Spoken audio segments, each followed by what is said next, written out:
नमस्कार मंडळी. आजचा आपण आजचा सत्संग सुरू करूया. त्याच्या आधी स्वाती देशपांडे प्रार्थना म्हणते. ओके. ओ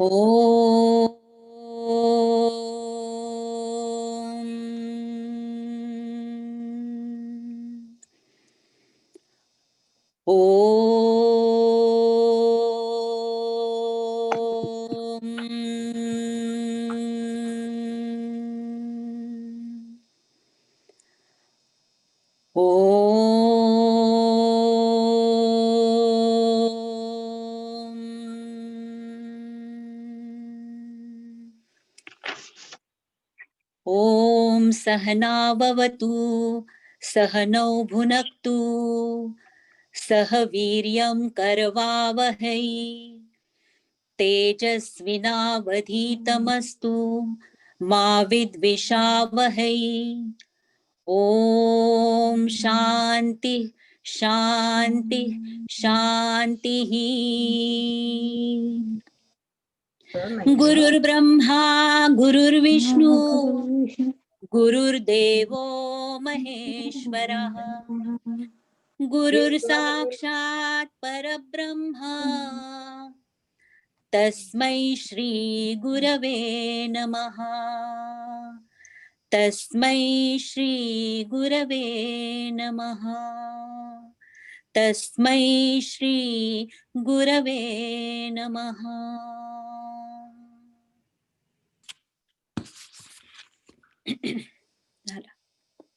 नमस्कार. आता मागच्या सत्राचा गोषवारा सतीश थत्ते सांगतात. मागच्या वेळी आपण जे कव्हर केलं ते. Okay, let me share my screen. या मल्टिपल शेअरिंग आहे.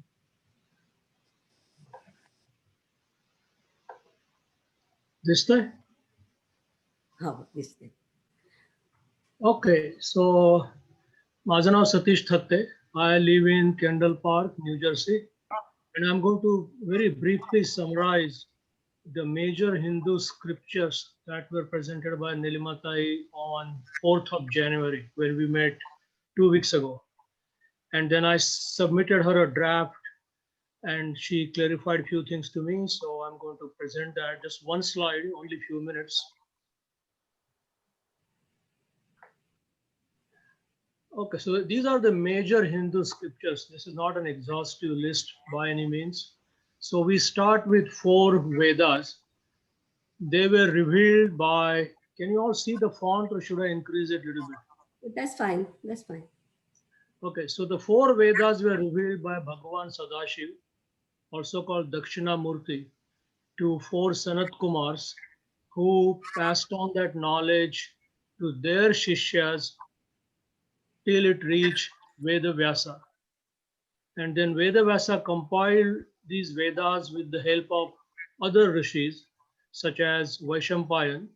For example, Vaishampayan compiled later on Yajurveda. And this is supposed to be at least 5000 BC, maybe 10,000 BC. We're not sure, but it's very ancient.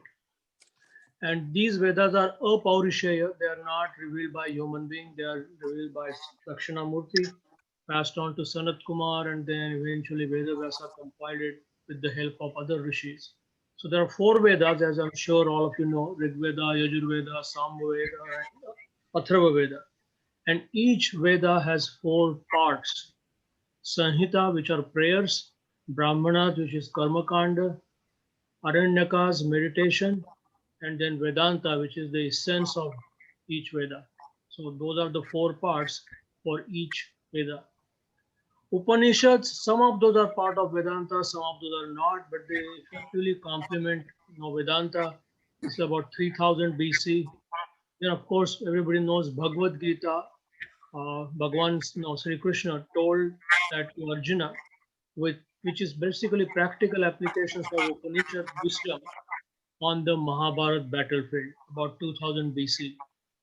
Then Adi Shankaracharya in 8th century gave commentaries on several of our scriptures, all in Sanskrit. And then sage Badranaya, he compiled or he constructed Brahma Sutra, which is a commentary on Veda and also justifying the logic and answering the questions of skeptics at that in that time frame, about 300 BC. Then followed from that is Jnaneshwari, because all this is in Sanskrit, not very easily understandable by common man.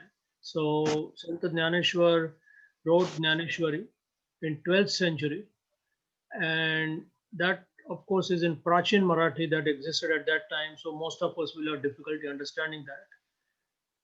And it's further explained in today's Marathi by Mama Sahib Dandekar, which Nilimata told us to download, which I'm sure most of you have done. So that's my brief summary. छान, खूप छान. Thank you Okay. Sir. आणि मी जेव्हा तुम्हाला summary लिहायला सांगितली, तेव्हा सतीशने खूपच चांगलं काम केलंय. पण एवढं करायचं सुद्धा माझी अपेक्षा नाहीये. फक्त मला काय हवंय, की आपण आदल्या सेशनमध्ये जे काय करतोय, आदल्या सत्रामध्ये, ते आपल्याला पुढच्या सत्रामध्ये एकतर आपल्याला लिंक लागते, म्हणून ती हवी असते. आणि दुसरं म्हणजे तुम्हाला म्हणजे आपण काय जे काय बोललो ते कळलं की नाही एवढं मला बघायचं असतं. त्यामुळे तुम्ही नुसतं हाताने लिहून प्रेझेंट केलं तरी चालणार आहे. पण सतीशनी खूपच चांगलं केलंय अगदी ड्रॉइंग वगैरे काढून. Very good. तर आता मी थोडीशी ज्ञानेश्वरीची पूर्वपीठिका सांगतेय. So I'll stop sharing. Yes, please. चालेल.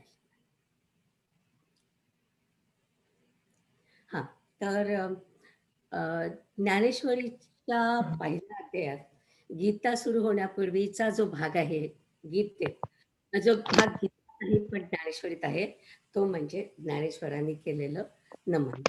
तर ते नमन आपल्याला खूप काहीतरी सांगून जातं आणि त्या भागावर आपण जास्त भर देणार आहोत. बाकीचा अध्याय म्हणजे कृष्णाने अर्जुनाला गीता सांगितली, त्या प्रसंगाची पार्श्वभूमी आहे. अर्थात आपण त्या सगळ्या ओव्या वाचणार आहोत. स्किप काही करणार नाहीये. पण त्याच्यामध्ये आपण जरा लवकर पुढे जाऊ आणि ह्या पहिलाच भाग असल्यामुळे याच्यामध्ये मी म्हणजे सावकाशपणे त्या नमनातून जाणार आहे. आणि जसं पसायदान तसंच हे जे नमन आहे, हा माझा फार आवडीचा विषय आहे. त्याच्यामुळे कदाचित मी जास्त त्याच्यावर भर देणार असेल. एनिवे, तर ज्ञानेश्वरांचा काळ 1255 ते 1296. ज्ञानेश्वरांचं चरित्र आपल्याला सगळ्यांना माहिती आहे. नेवासे गावचे विठ्ठलपंत आणि रखुमाबाई यांच्या पोटी जन्मलेली ही 4 भावंडं. विठ्ठलपंत संन्यास घेऊन पुन्हा संसारात परत आल्यावर या मुलांचा जन्म झाला आणि म्हणून संन्यासाची मुलं म्हणून समाजानं त्यांना वाळीत टाकलं होतं. त्यावेळी महाराष्ट्रात बौद्ध धर्म, जैन धर्म ही सगळी मूळ धरत होती आणि वैदिक धर्म मूठभर कर्मठ ब्राह्मणांच्या हातात गुदमरत होता. जातीचा वाद पराकोटीला पोचला होता आणि मुक्ताबाई शब्दात सांगायचं तर विसोबा ब्राह्मणासारखे जे लोक होते, ते गाढवासारखं नुसतं वेदातील ज्ञानाचं ओझं वाहत होते आणि म्हणून ती त्याला खेचर म्हणाली होती. खेचरा मागे सरा, म्हणजे विसोबाला ती तेव्हापासून विसोबा खेचर म्हणणारी. तर वेदातून आलेलं तत्वज्ञान किंवा गीतेत आलेलं तत्वज्ञान ते सगळं लयाला गेलं होतं. तुम्हाला माहित असेल की गीतेत कृष्णाने सांगितलंय की गुणकर्म. Please go on the mute everyone. माणसाच्या गुणाप्रमाणे जाती आहेत, जन्माप्रमाणे नाही. आणि गुण त्याच्याबद्दल आपण बरंच बोलणार आहोत. गेल्या पुढच्या 18 अध्यायामध्ये खूप त्याच्यावरती भर दिलेला आहे. तर जन्माप्रमाणे जाती नाही, हे तत्वज्ञान कुठेतरी हरवलं होतं आणि सगळीकडे नुसतं जातीयवादाचं स्तोम पसरलेलं होतं आणि सगळीकडे एकच चिरंतन तत्व आहे, हे पण लोक विसरले होते. तर म्हणजे ज्ञानेश्वरांच्या व्यक्तिगत आयुष्याबद्दल बोलायचं तर विठ्ठल आणि रखुमा यांनी आपल्या कर्माचं प्रायश्चित्त घ्यायचं म्हणून देहांत प्रायश्चित्त घेतलं. तरी पण या मुलांना समाजाने स्थान दिलं नव्हतं आणि या मुलांच्या मुंजी करायच्या होत्या. पण पैठणच्या ब्राह्मणांनी त्यांना शुद्धीपत्र देण्याचं नाकारलं होतं आणि इतर लोकांनी म्हणजे जेव्हा ते नाकारलं त्यांनी पैठणला, तेव्हा इतर लोकांनी त्यांच्या नावाची टिंगल केली आणि सांगितलं, हा इथे रेडा आहे ना, याचं पण नाव ज्ञान आहे. आणि मग विचारलं, ह्याला पण वेद येतील का? तर ज्ञानेश्वर महाराजांनी रेड्याच्या तोंडून वेद वदवले. तिथला जमाव स्तब्ध झाला. रेड्यानं वेद म्हणणे त्यामागे केवढा मोठा संदेश होता. केवळ मनुष्य प्राण्यातच नव्हे, तर सर्व चराचरात, सर्व प्राणीमात्रात एकच चिरंतन तत्व आहे, हे त्यांना दाखवायचं होतं. जमलेल्यापैकी ज्यांनी वेदाचा अभ्यास केला आहे, ते ज्ञानदेवांच्या त्या ज्ञानाला शरण आले आणि बाकीची जी सामान्य जनता होती, तो चमत्कार पाहून ज्ञानदेवांमधील दिव्य रूपाची त्यांना जाणीव झाली. अनन्य भक्तीने ते शरण गेले आणि शुद्ध स्वरूपाच्या झालेल्या या साक्षात्कारानंतर त्यांना शुद्धीपत्राची गरजच नव्हती. ज्ञानदेवांचं महत्त्व समाजाला त्याच्यामुळे पटलेलं होतं आणि मग त्याच्यानंतर ही संतांची मांदियाळी घेऊन ही भावंडं तिथून निघाली आणि नेवाशे गावी शंकराच्या मंदिरात ज्ञानेश्वरांनी गीतेवरील भाष्य सांगायला सुरुवात केली. गीतेवरच भाष्य करायचं त्यांनी का ठरवलं? त्यांना तर सगळे वेद माहिती होते, सगळे उपनिषद माहिती होते, सगळे ग्रंथ माहिती होते. पण गीतेवरील भाष्य ही त्या काळाची गरज होती आणि म्हणून त्यांनी गीतेवरील भाष्य केलं आणि तेही अगदी सामान्यांच्या भाषेत सांगायचं ठरवलं आणि तिथे सच्चिदानंद बाबा होते, त्यांनी ते लिहून घेतलं. तर "ये मराठीची ये नगरी, ब्रह्मविद्येचा सुकाळू करी." ब्रह्मविद्या म्हणजे वेदातील तत्वज्ञान. तर त्याचा मराठीत सुकाळ होईल, इतकं ज्ञान मी मराठीत आणीन, असं ज्ञानेश्वर म्हणाले आणि ते पण रुक्षपणे आणणार नाही. माझा मराठाची बोल कौतके, परी अमृतातेही पैजा जिंके. इतकं रसाळपणे मी सांगेन. आणि तिसरी गोष्ट त्यांनी सांगितली, की उपमा अलंकारांची कोंदाकोंदी करेन. म्हणजे अगदी घट्ट भरून इतके उपमा आणि अलंकार असतील. म्हणजे भाषेच्या, वाङ्मयाच्या दृष्टीने किंवा साहित्याच्या दृष्टीने सुद्धा ही भाषा समृद्ध होईल, असं ते म्हणतात. तर या तिन्ही गोष्टींचा अनुभव आपल्याला ज्ञानेश्वरीत पदोपदी येतो. माझ्या मते ज्ञानेश्वरी एक खूप मोठं भांडार आहे आणि आपण सगळेजण याचा एकत्र आनंद घेणार आहोत. आणखी एक गोष्ट, ज्ञानेश्वरांनी गीतेत सांगितलं आहे तसं जन्माप्रमाणे असणाऱ्या जातींचा धिक्कार करून देवभक्तीचा मार्ग सर्वांना मोकळा करून दिला. आपले आदिशंकराचार्य जे होते ते अद्वैतवादी होते आणि त्यांच्या भाष्याच्या आधाराने मी गीता सांगतोय, भाष्यकारा ते वाटप पुसतू, असं ज्ञानेश्वर म्हणतात. तर त्या मार्गाने ते जाणार होते अद्वैतवादाच्या आणि हे त्यांच्या पहिल्या अध्यायातील या नमनावरूनच दिसून येणार आहे आपल्याला. पण स्वतः जरी ते अद्वैतवादी असले, तरी जनतेला सोपा असणारा भक्तिमार्ग जो द्वैतवादी आहे बेसिकली, म्हणजे द्वैत म्हणजे देव इथे आहे आणि मी इथे आहे, असं जे अंतर असतं, त्या अंतराला द्वैत म्हणायचं. तर किंवा देव आणि मी एकच आहे, सगळीकडे एकच ब्रह्म आहे, हा अद्वैतवाद झाला. तर जनतेला सोपा असणाऱ्या भक्तिमार्गाच्या मार्गाचा त्यांनी पुरस्कार केला. भक्तिमार्ग हा गीतेत सर्वात उत्तम म्हणून सांगितला आहे आणि 18व्या अध्यायात त्याच्यावरती एक श्लोक पण आहे. ते आपण बघूच नंतर. तर भक्तिमार्गाने सुरुवात करून शेवटी अद्वैत कसं साधायचं हे ज्ञानेश्वरांनी शिकवलं. भक्ती करत, करत पुढे जायचं आणि इतकी भक्ती की पाया पडू गेले तेव्हा पाऊलची न दिसते.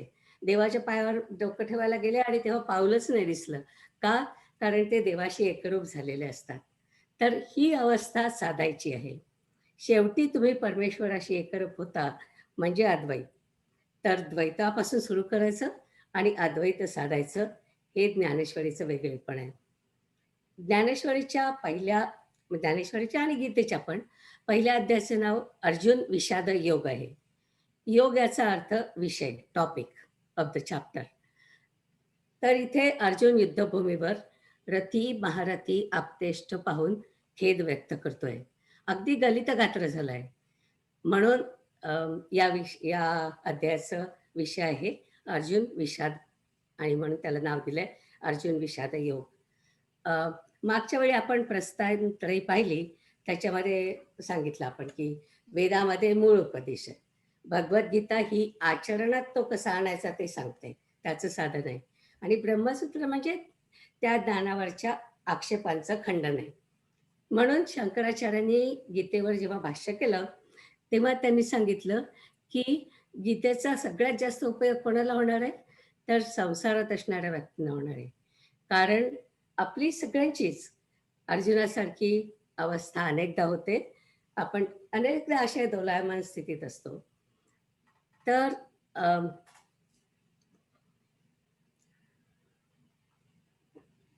आपल्या धर्मातील हे नाट्यपूर्ण महाकाव्य महाभारत. महाभारताच्या दृष्टीने गीतेचा विचार करताना प्रश्न येतो.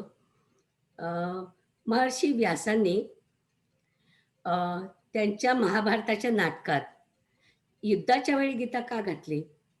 त्याचं कारण असं आहे, की अर्जुनाचा पेच खूपच गहन आहे.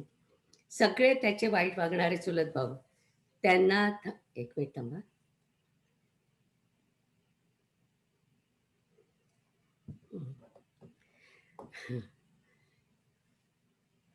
त्यांना वाईट वागवणारे त्याचे चुलत भाऊ आणि त्यांना थांबवायचे सगळे प्रयत्न करून झाले आणि शेवटी हा एक पर्याय राहिला होता युद्धाचा. तेव्हा म्हणून हे युद्ध सुरू झालं आणि अशा वेळी प्रचंड संहार होणार आहे. त्याच्याच घरातली मोठी माणसं त्याच्या विरुद्ध उभी आहेत. अर्जुनाला ज्यांनी लहानाचं मोठं केलं ते पितामह आहेत, गुरुजन आहेत, अनेक नातेवाईक आहेत आणि ह्या सगळ्यांना धर्माचं रक्षण करण्यासाठी मारावं लागणार आहे. हे अर्जुनापुढे केवढं मोठं धर्मसंकट आहे आणि त्याची काय व्याप्ती आहे ते सांगणारा पहिला अध्याय आहे. अशी ही गीतेची पूर्वपीठिका आहे. आणि ते आपण नंतर बघू.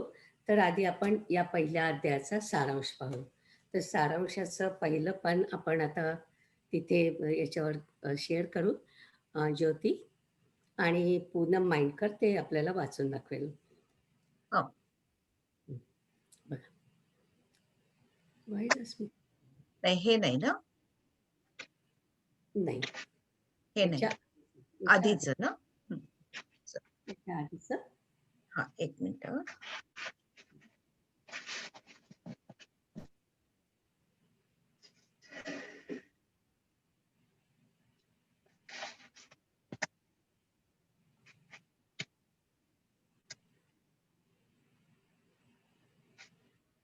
सारांश म्हणून जे दिलं अर्जुन विषाद योग त्याची 2 जी पानं आहेत पहिली ती आपल्याला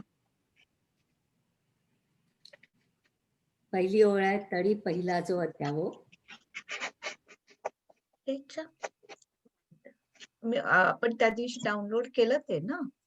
हो त्याच्यातच आहे. तुझं जे आता तू दाखवलंस त्याच्या आधीचं पान हत्तीचं चित्र आहे त्याच्यावर खाली. हा राईट. त्याच्या आधीचं म्हणजे हत्तीचं चित्र पान 2 वर आहे. या आधीचं पान आहे. Okay got it. एक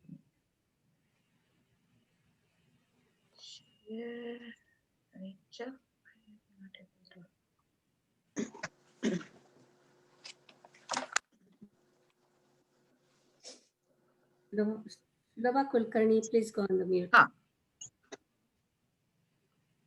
Correct. Can you see? हो दिसतंय. हो. तुला हे करता येईल का? आणखी थोडं वरती करता येईल आणि थोडं मोठं करता येईल?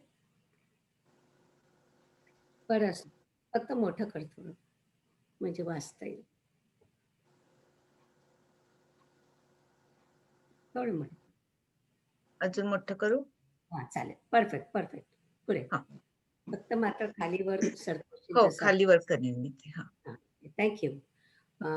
तर कोण वाचणार आहेस? पुन्हा ना वाचते. हो. अध्याय पहिला अर्जुन विषाद योग सारांश. तरी पहिला जो अध्यावो तो शास्त्र प्रवृत्ती प्रस्तावो. आणि हे पुढं 18 ते 1435 हे ओव्या आहेत का? नाही 18व्या अध्यायातली हीच 1435वी ओवी आहे. ओवी आहे. अच्छा ठीक आहे.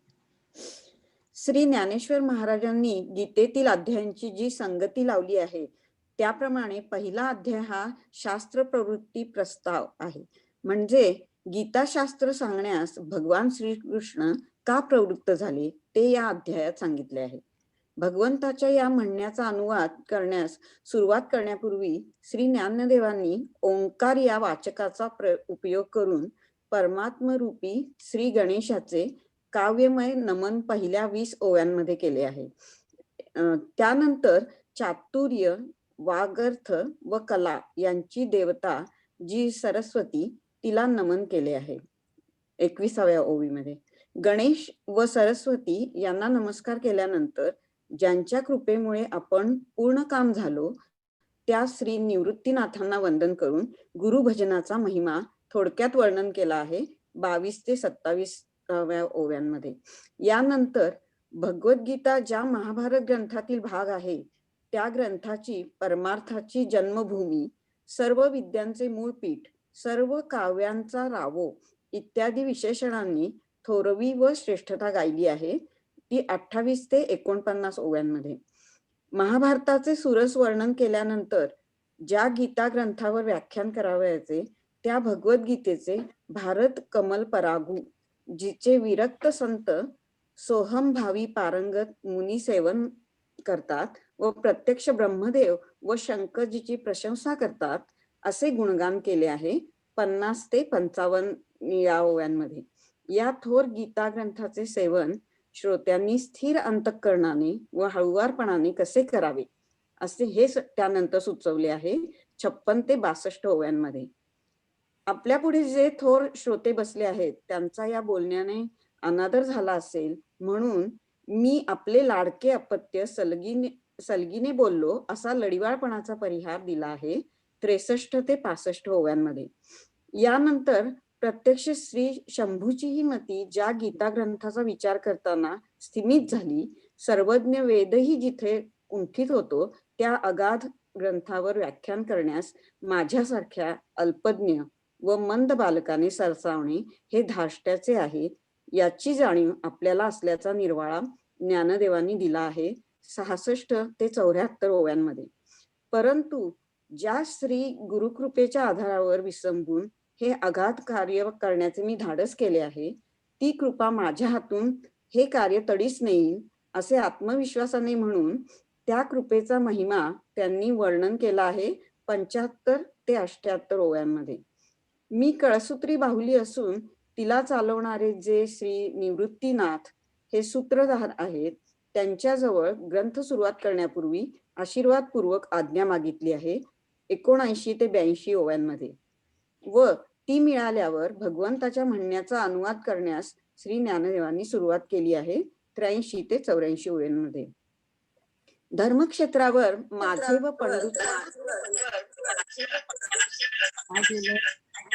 म्यूट करायला हवंय कुणी कोणतरी म्यूट पाहिजे नाहीये.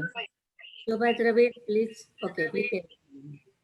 धर्मक्षेत्रावर माझे व पंडूचे पुत्र काय करीत आहेत या धृतराष्ट्राच्या प्रश्नास संजयाने उत्तर देताना प्रथमतः उभय पक्षांचे रथी महारथी त्यांचे रथ यांचे वर्णन करून सर्वांच्या शेवटी अर्जुनाच्या रथाचे भगवंताच्या भक्त वात्सल्याचे वर्णन केले आहे. ज्ञानदेवांनी तुझा दुसरा फोन चालू आहे का? तू नाही. दुसरीकडे ऑन झालीस का? कारण एको येतोय खूप. नाही नाही, त्या मगाशी शोभा पण येत होता ऍक्च्युली. शोभा म्हणून आहेत, त्यांचा फोन आहे, त्यांचा माईक ऑन आहे. हॅलो ज्योती तुलाच करता येईल त्यांना. ऍक्च्युली निलिमाताई तुम्ही होस्ट आहात, तुम्हाला सगळ्यांना केलं मी सगळ्यांना मीट केलं. शिरीष पॅड त्यांना पण केलं. आता मला वाटतं ओके आता होईल बहुतेक. ज्ञानदेवांनी ते मोठ्या हृदयंगम पद्धतीने सांगितले आहे. युद्धक्षेत्रावर जो शंखनिनाद झाला त्यामुळे प्रत्यक्ष आदिपुरुष विस्मित होण्याची पाळी आली. आता युद्धाची सर्व सज्जता झाली असून उभय पक्षी प्रलयकालच्या मेघवर्षावाप्रमाणे बाणांची वृष्टी होण्याची पाळी आली आहे. तिचे वर्णन ज्ञानदेवांनी केले आहे 85 ते 166 ओव्यांमध्ये.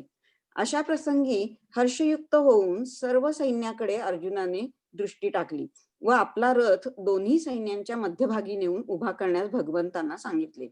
भगवंतांनी रथ नेऊन उभा केल्यावर त्याच्या दृष्टीला जे दिसावयास पाहिजे होते ते दृश्य न दिसता त्याला दिसू नये ते दृश्य दिसले.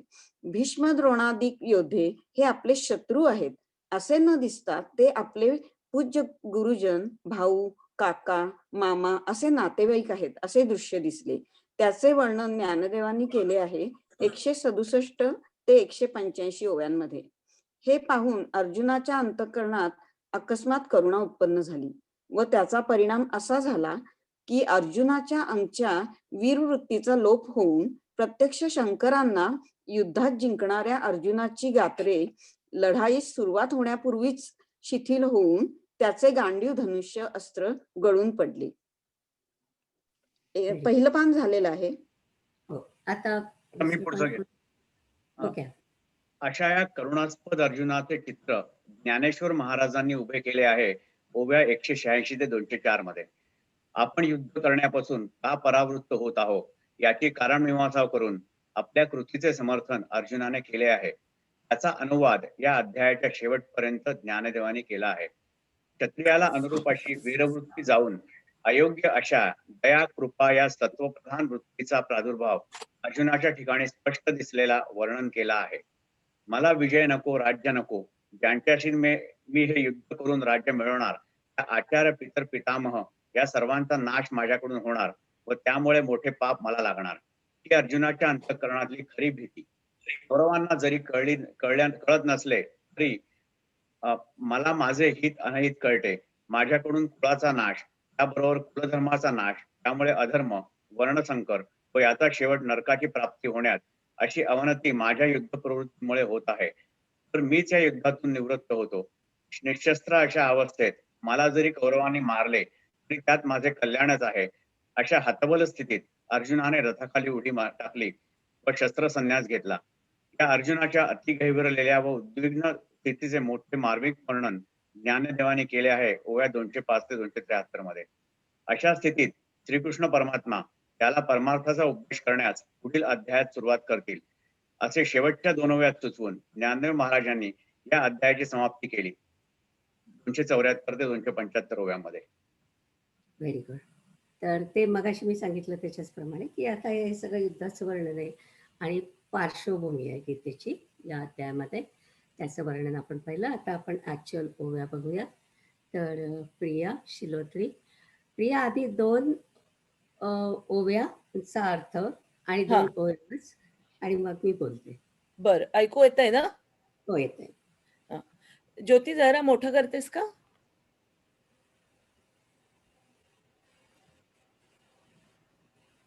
उजवं पान आधी इकडे घे. अर्थ आधी पहिला आहे. हा, दोन्ही दिसतंय ना? दोन्ही दिसतंय. हो, दोन्ही दिसतंय. हा, बस. हा, ते दोन पण एकत्र केले. व्हेरी ठीक आहे. गुड. ओंकार, श्री गणेशाय नमः.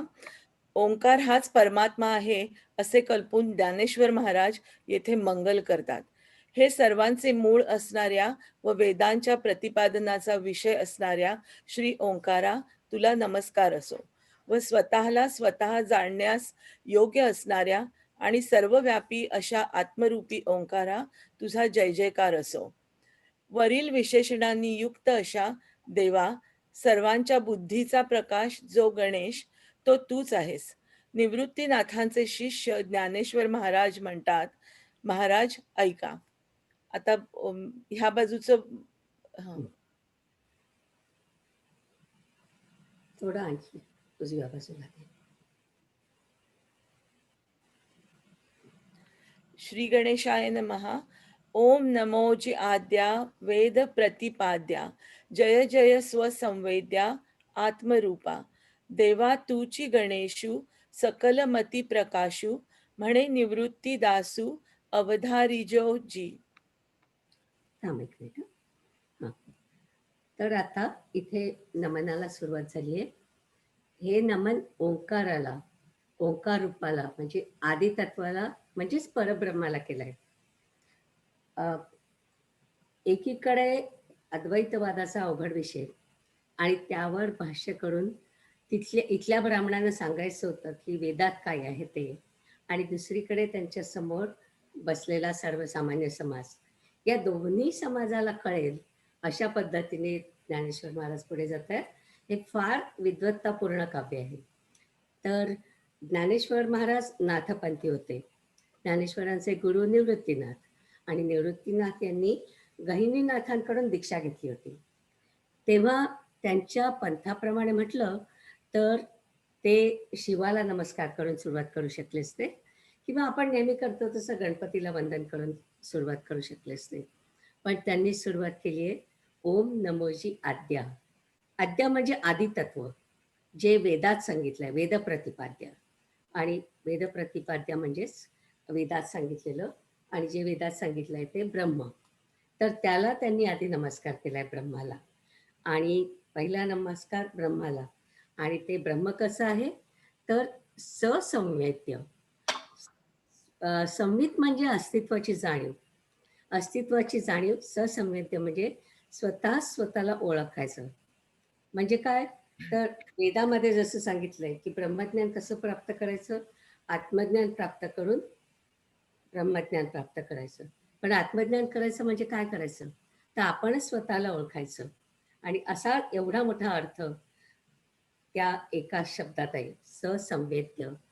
आणि त्या अशा आत्मरूपाला म्हणजेच आत्म्याला, म्हणजे जे ब्रह्माचं प्रतीक आहे त्या ओंकाराला त्यांनी नमन केलंय.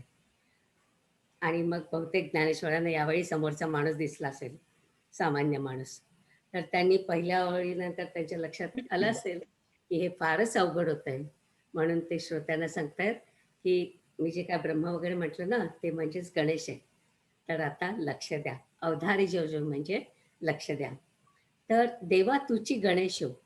आणि यातला गणेश त्यांना कुठला अभिप्रेत आहे तर अथर्वशीर्षात जसं आपण म्हणतो ना काय तमेव प्रत्यक्षम ब्रह्मासी, तर तसा जो गणपती आहे, गणेश आहे, तो त्यांना म्हणजे त्यांना म्हणायचं आहे. आणि त्या गणेशाला ते नमस्कार करतायत. आणि मग गणेश म्हटल्यावर जनता खुश झाली असेल. पण इथे गणेश आणि ब्रह्मा याचा कसा संबंध आहे ते सांगते. आता पुढे आत्म्याचा आणि ब्रह्माचा उल्लेख सतत येणार आहे. तर ब्रह्म म्हणजे ब्रह्मदेव नाही, ब्रह्म म्हणजे शुद्ध चैतन्य जे काय असतं ते. तर परवाच्या भाषणात मी सांगितलं तसं ज्यामुळे सगळ्या गोष्टी अस्तित्वात असतात ते तत्व शुद्ध चैतन्य म्हणजे ब्रह्म. तर एक प्रकारची एनर्जी म्हणा, ती म्हणजे ब्रह्म. तर त्याचा आपल्यात असणारा जो भाग तो म्हणजे आत्मा चैतन्य. आणि गण म्हणजे शुद्ध चैतन्याचा सर्वात लहान युनिट, कण किंवा भाग असं आपल्याला म्हणता येईल. तर त्या गणाचा ईश म्हणजे गणेश म्हणजेच ब्रह्म. आणि तो गणेश म्हणजेच वेदातील ब्रह्म, पण सगळ्या सामान्यांना समजेल आणि अशा शब्दात त्यांनी गणेश म्हटलं. म्हणजे इकडे त्यांनी श्रोत्यांचं भान ठेवलंय आणि इकडे वेदाचा काय कॉन्टेक्स्ट घेतलाय. असं दोन प्रकारचं त्यांनी जे काय या नमनामध्ये घेतलंय रूपक, ते तो त्यांचा खूप मोठेपणा आहे. आता श्रोते नुसते हात जोडून डोळे मिटून बसले असतील. ते आदितत्वाला वंदन करून झाल्यावर वेद म्हणजेच शब्द ब्रह्म आणि म्हणजेच गणेश असं सांगितलंय. वैदिक धर्माचा इतिहास गणपतीच्या मूर्तीवर आता सुपर इम्पोज केलाय त्यांनी पुढच्या ओव्यांमध्ये. ते अतिशय सुंदर सांगरूपक आहे. वेदरूपी शब्द ब्रह्म हे एक रूपक झालं, आणि त्याला धरून जी अनेक रूपक असतात, म्हणजे असं कंटिन्युअस अशी लाईन असते त्याला सांगरूपक म्हणतात. तर त्यांच्या उपमेतून ते गणेशाचं रूप आपल्यापुढे उभं करतात सामान्य जनतेसाठी. पण ते बोलतायत ते वेदाबद्दल आणि तशाच ग्रंथांबद्दल, शब्द ब्रह्माबद्दल. तर फार सुंदर पद्धतीने या दोन्ही गोष्टी त्यांनी साधलेल्या आहेत. तर याच्या पुढच्या ओवीपासून वैदिक धर्माच्या वेगवेगळ्या भागांची त्यांनी आपल्याला ओळख करून दिली आहे. मी आपल्या व्हॉट्सअपच्या ग्रुपवरती स्प्रेडशीट टाकली होती. त्याच्यामध्ये तुम्हाला दाखवलं होतं की श्रुती म्हणजे काय, स्मृती म्हणजे काय, 18 पुराण आहेत वगैरे, ती सगळी माहिती मी त्याच्यात टाकली होती. तर ती सगळी माहिती आता पुढच्या काही ओव्यांमध्ये आहे. तर प्रिया आता पुढच्या ओव्या वाच आणि 9 नंतर थांब. बर. ओके. संपूर्ण वेद हीच त्या गणपतीची उत्तम सजवलेली मूर्ती आहे आणि तिच्या ठिकाणी निर्दोष वर्णरूपी शरीराचे सौंदर्य शोभून राहिले आहे. आता शरीराची ठेवण पहा. मन्वादिकांच्या स्मृती हरवलं माझ्याकडे. स्मृती हेच त्याचे अवयव होत. त्या स्मृतीतील अर्थसौंदर्याने ते अवयव म्हणजे लावण्याची केवळ खाणच बनले आहेत. 18 पुराणे हेच त्यांच्या अंगावरील रत्नखचित अलंकार. त्यात प्रतिपादलेली तत्वे हीच रत्ने व शब्दांची छंदोबद्ध रचना हीच त्यांची कोंदणे होत. उत्तम प्रकारची शब्दरचना हेच त्या गणपतीच्या अंगावरील रंगवलेले वस्त्र आहे आणि त्या शब्दरचनेतील अलंकार हे त्या वस्त्राचे चकचकीत तलम पोत आहे. पहा, कौतुकाने काव्य नाटकांविषयी विचार केला असता ही काव्य नाटके त्या गणपतीच्या पायातील लहान घागऱ्या असून त्या अर्थरूप आवाजात रुणझुणत आहेत. त्यात प्रतिपादलेली हरवलं, कुठे गेलं ग? खाली गेलं. त्यात प्रतिपादलेली अनेक प्रकारची तत्वे व त्यातील कुशलता याचा बारकाईने विचार केला असता यामध्येही उचित पदांची काही चांगली रत्ने आढळतात. तेथे व्यासादिकांची बुद्धी हीच कोणी त्या गणपतीच्या कमरेला बांधलेली मेखला शेला शोभत आहे व तिच्या पदराच्या दशा निर्दोषपणाने झळकत आहेत. आता ओव्या. हे शब्द ब्रह्म अशेष तेची मूर्ती सुवेश, तेथ वर्ण वपू निर्दोष मिरवित असे. स्मृती तेची अवयव देखा अंगिक भाव, तेथे लावण्याची ठेव अर्थशोभा. 18 पुराणे तिची मणिभूषणे, पदपद्धती खेवणे प्रमेय रत्नांची. पदबंध नागर तेची रंगविले अंबर, जेथ साहित्य वाणे सपुर उजाळाचे. देखा काव्य नाटका जे निर्धारिता स कौतुका, त्याची ऋणझुणती क्षुद्र घंटिका अर्थध्वनी. नाना प्रमेयांची परी निपुणपणे पाहता कुसरी, दिसती उचित पदे माझारी रत्ने भली. तेथ व्यासदिकांची या मती, तेची मेखळा मिरविती चोखळपणे झळकती पल्लव सडका. Very good. तर मी एक फोटो पण टाकला होता तिथे गणपतीचा. तर कसं त्यांनी त्या म्हणजे ओंकाराचं रूप त्याच्यामध्ये दाखवलंय ते मी तुम्हाला सगळ्यांना दाखवलेलं होतं. तर त्याच्यावरच्याच ह्या सगळ्या ओव्या आहेत. तर शब्दब्रह्म म्हणजे ब्रह्मजात आहे ते वेद, आपण ते पाहिलं. ते शब्दब्रह्म अशेष म्हणजे परिपूर्ण आहे.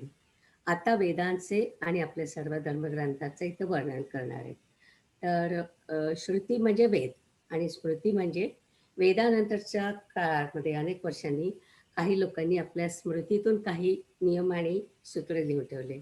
आपल्याला मनुस्मृती माहिती आहे. तर तशा अनेक स्मृती आहेत. तर त्या स्मृती, तर वेद हा गणेश आणि स्मृती हे त्याचे अवयव अशी कल्पना केली आहे. आणि मग 5व्या श्लोकामध्ये पुराणं जे आहेत आपली 18 पुराणं आहेत. तर 18 पुराणं म्हणजे त्यांचे ते अलंकार आहेत. आणि त्यात म्हणजे पुराणांमध्ये जे तत्वज्ञान आहे ती म्हणजे रत्न आणि ती छंदांच्या कोंदणात बसवली आहे. छंद म्हणजे कवितेचं मीटर असतं तसं. आपल्याला गायत्री छंद माहिती आहे किंवा गीतेमध्ये अनुष्टुप छंद आहे.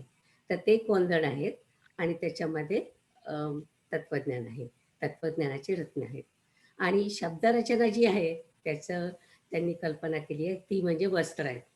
आणि त्यातले जे यमक अनुप्रास असे अलंकार आहेत ते म्हणजे त्या वस्त्राचं पोत आहे, टेक्स्चर आहे.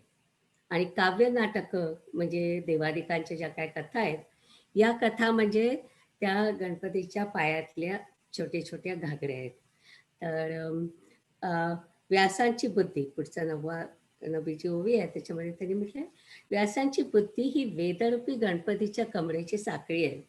इथे व्यासाधिक म्हटलंय म्हणजे व्यास आणि बाकीचे सर्व ऋषी. आणि एक लक्षात ठेवायचं की व्यास हे टायटल होतं, त्यामुळे एकच व्यास नव्हते, खूप व्यास होते. आणि ज्यांनी सगळे वेद संकलित केले त्यांना आपण वेदव्यास म्हणतो.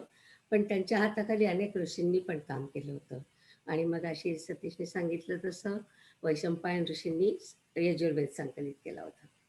तर अशा प्रकारे त्यांनी इथपर्यंत आलोय आपण 9व्या याच्याप्रमाणे. पल्लव सडका म्हणजे पदराच्या दशा. काही थोडेसे शब्द सांगते मी त्याच्यातले. सपूड म्हणजे भरपूर आणि नागर म्हणजे सुंदर. आणखी काय बरं? या आय थिंक तेवढीच शब्द तिथे अवघड आहेत. तर हां, आता पुढे जाऊया. तर 13 नंतर थांब. बर.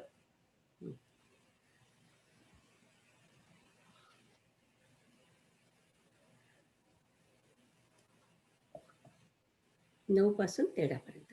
हा. ओके.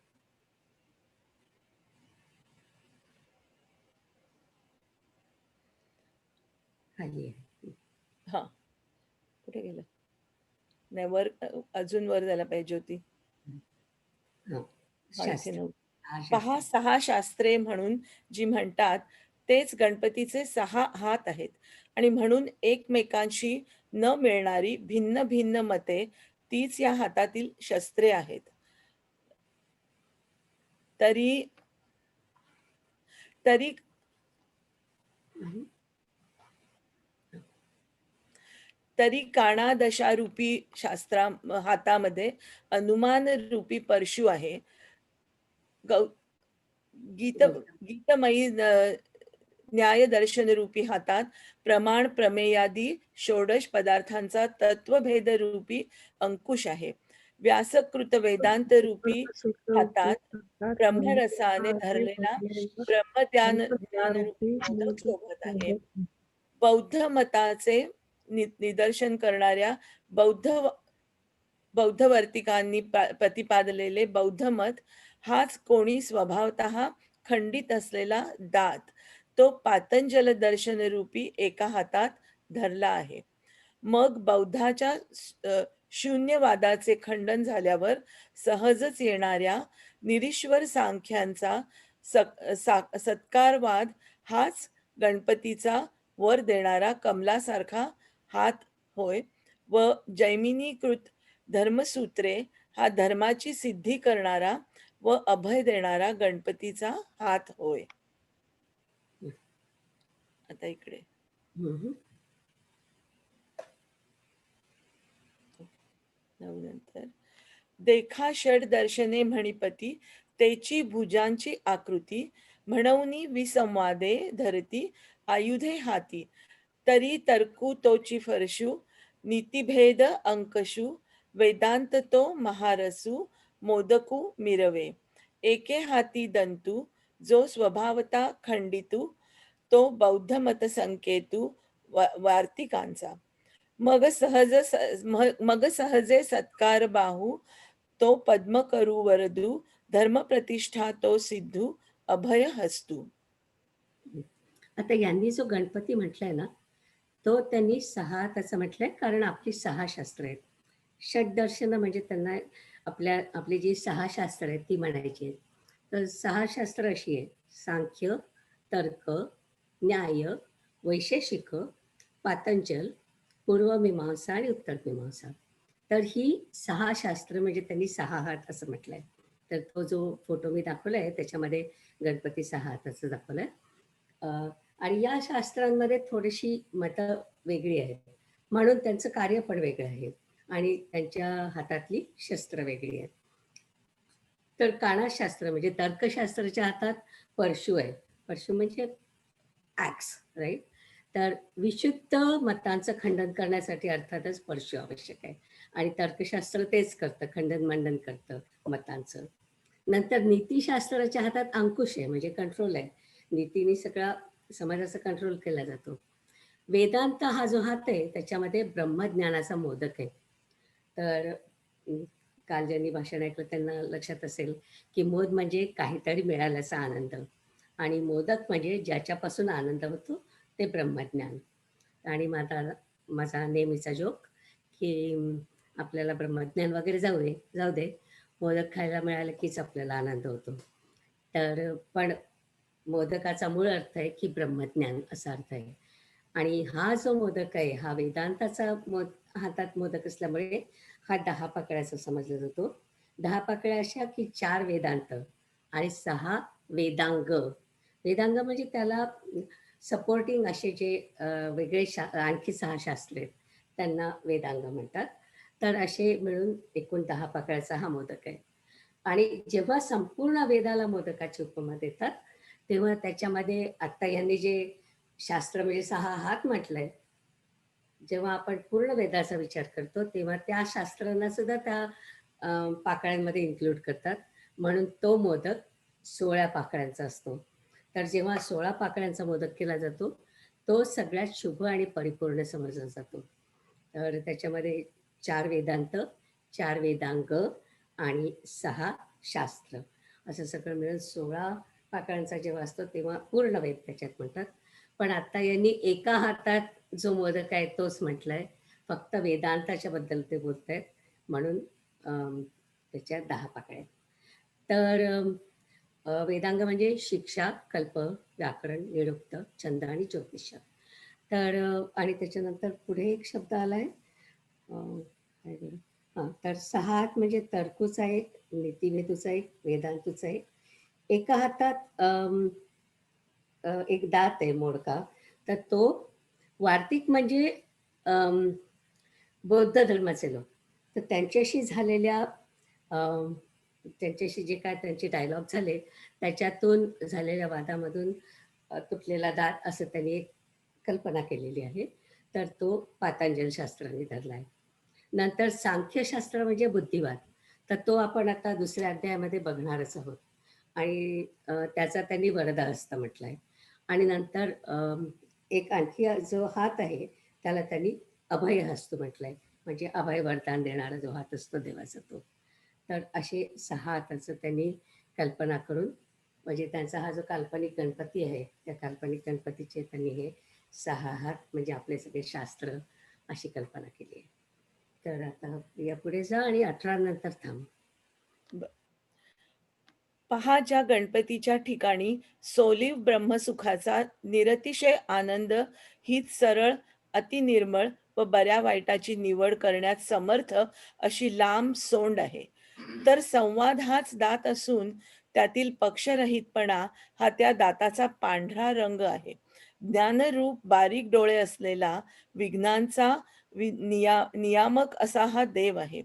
पूर्व मीमांसा व उत्तर मीमांसा ही शास्त्रे हीच त्या गणपतीच्या दोन्ही कानांच्या ठिकाणी मला वाटतात. व बोध हेच त्यांचे रूप मदरूपी अमृत असून मुनिरूपी भ्रमर त्याचे सेवन करतात. वर सांगितलेल्या श्रुतिस्मृत्यादिकात प्रतिपादलेली तत्वे हीच गणपतीच्या अंगावरील तेजदार पोवळी होत व द्वैत आणि अद्वैत मते हीच त्या गजवदनाच्या मस्तकावरील गंडस्थळे असून ती तुल्यबलाने तेथे एकत्र राहिली आहेत. ज्ञानरूप मध देण्यात उदार असलेली ईशावास्य ईशावास्यादी दशोपनिषद रूप सुगंधी फुले गंडस्थळावर असलेल्या मुकुटावर चांगली शोभतात.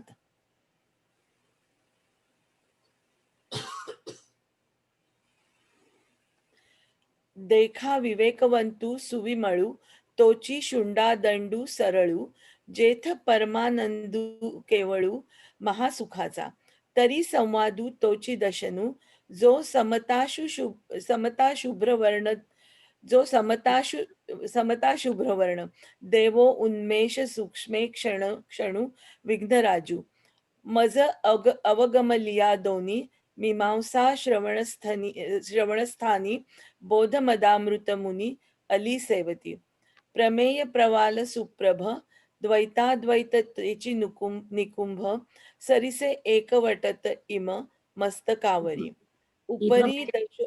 उपरी दशोपनिषदे जिये उदारे ज्ञान मकरंदे तिये कुसुमे मुगुटी सुगंधे शोभती भली.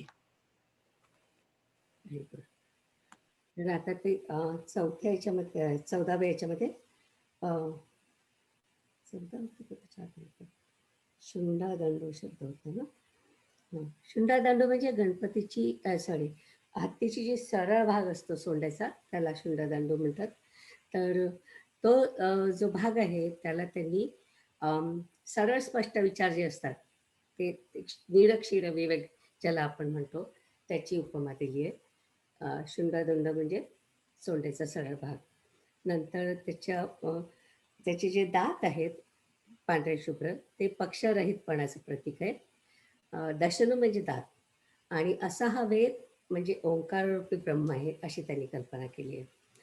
कानाच्या ठिकाणी त्यांना पूर्व मीमांसा आणि उत्तर मीमांसा दिसतात आणि नंतर द्वैत आणि अद्वैत हे गंडस्थलाचे पोळे त्यांनी असं म्हटलंय. तर अशा या सांगरूपकात त्यांनी द्वैत आणि अद्वैत या दोन्ही गोष्टींचा सुंदर संगम घडवला आहे. दोन्ही विचार प्रवाह एकाच तोडीचे असं ते म्हणतात. म्हणजे आता इथे त्यांनी म्हटलंय सरीसे एक वटत, इभ म्हणजे हत्ती आणि निकुंभ म्हणजे गंडस्थळ. जसे हत्तीचे गंडस्थळ सारखेच असतात तसं द्वैत मार्गाने तुम्ही गेलेत काय किंवा अद्वैत मार्गाने केले काय ते दोन्ही सारख्याच प्रमाणात असतात, सारख्याच काय म्हणायचं क्वालिटीचे असतात असं त्यांना सांगायचं आहे. नंतर त्यांनी म्हटलंय की मुकुटावरील फुलं म्हणजे ज्ञान मकरंद म्हणजे मध असलेलं ज्ञानाचं मध असलेले उपनिषद. तर इथे त्यांनी दशोपनिषद म्हटले. काल मी 11 म्हटलं कारण असं आहे की काही जण श्वेताश्वेतर जे उपनिषद आहे ते मुख्य उपनिषदात धरत नाहीत म्हणून ते 10 मुख्य उपनिषद असं म्हणतात. तर हे सगळं गणपतीचं वर्णन त्यांनी तशा पद्धतीने केलेलं आहे. तर आता पुढे जाऊया या आणि 20 मध्ये मग थांबशील.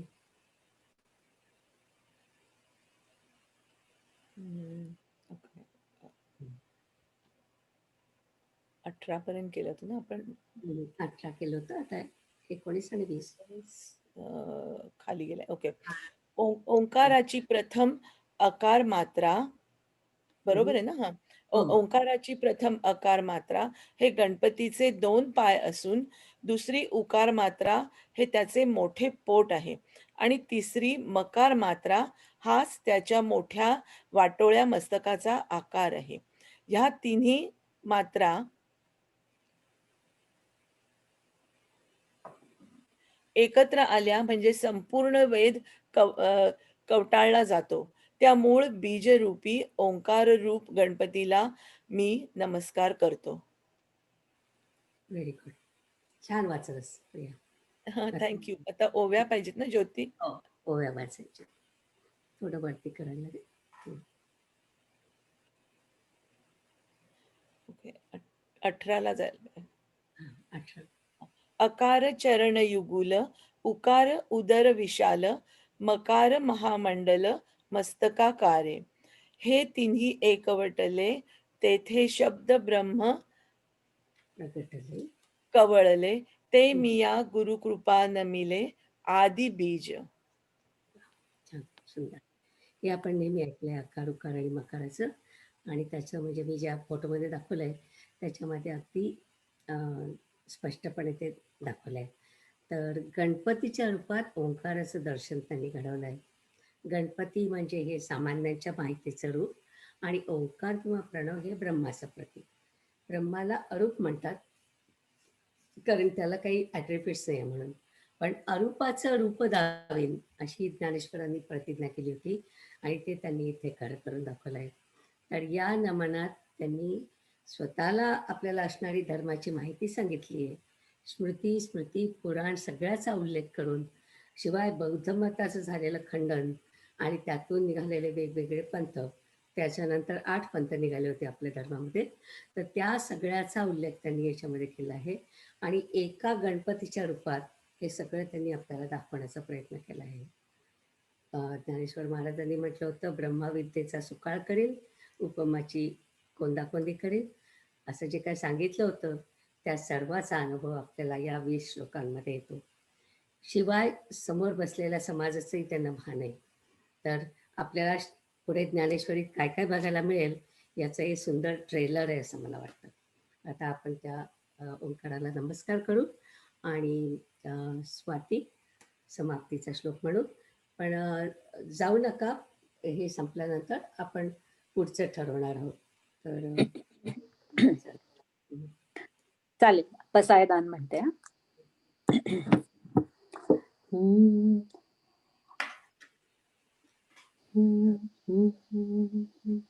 आता विश्वात्मके देवे येणे वाग्यज्ञे तोषावे, तोषो निमज द्यावे पसायदान हे. जे खळांची व्यंकटी सांडो, तया सत्कर्मी रती वाढो. भूतान परस्परे पडो, मैत्र जीवांचे. दुरितांचे तिमिर जावो, विश्वस्वधर्म सूर्ये पाहो.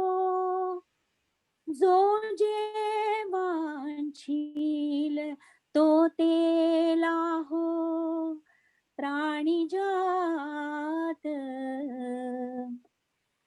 वर्षत सकळ मंगळी, ईश्वर निष्ठांची मांदियाळी. अनवरत भूमंडळी, भेट तू भूता. चला कल्पतरूंचे आरव, चेतना चिंतामणीचे गाव. बोलते जे अर्णव, पियुषाचे. चंद्रमेजे आलांछन, मार्तंड जे तापहीन. ते सर्वाही सदा सज्जन, सोय रे हो तू. किंबहुना सर्व सुखी, पूर्ण होनी तिन्ही लोकी. भजिजो आदि पुरुखी, अखंडित. आणि ग्रंथोपजीविये, विशेषी लोकीये.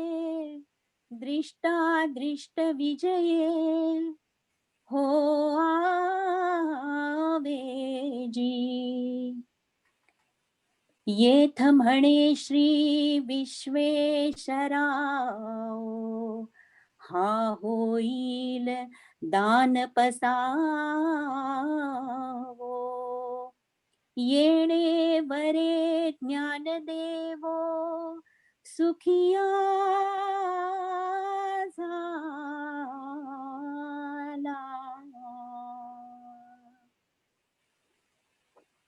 ओम पूर्णमिदं पूर्णात् पूर्णमुदच्यते, पूर्णस्य पूर्णमादाय पूर्णमेवावशिष्यते.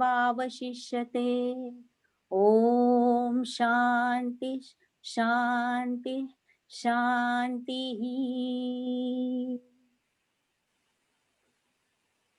खूप सुंदर, थँक्यू. आणि ज्योती, छान काम केलंस, थँक्यू तुला पण. थँक्यू. तू ज्योती छान केलंस. आणि प्रिया, खूप सुंदर. थँक्यू सगळ्यांचं छान झालं, मस्त. आणि असंच आपलं करायचंय आपल्याला दरवेळेला. तर त्या सगळ्यांनी अगदी छान आपल्याला उदाहरण सांगितलं की कसं वाचायचं, कसं आपण पुढे जाणार आहोत. आणि असंच आपण मध्ये मध्ये थांबणार आहोत जिथे आणि आपल्याला. ताई, मला एक सजेशन आहे की आता हे आपली रेकॉर्डिंग आहेत ना, ती आपण गुगल ड्राईव्ह मध्ये जर का अपलोड केली तर. आपण एक सांगते, 1-2 मिनिटात. आता रेकॉर्डिंग बंद केलं तरी चालेल